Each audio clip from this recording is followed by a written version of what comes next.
Robots sometimes need to make decisions. A commonly used block to make those decisions is the if-then-else C block. This block is located in the control category of the toolbox.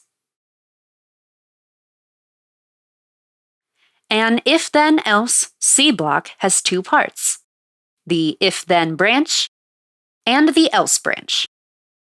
If the condition in the if-then-else C block is true, the blocks that are in the if-then branch will be run.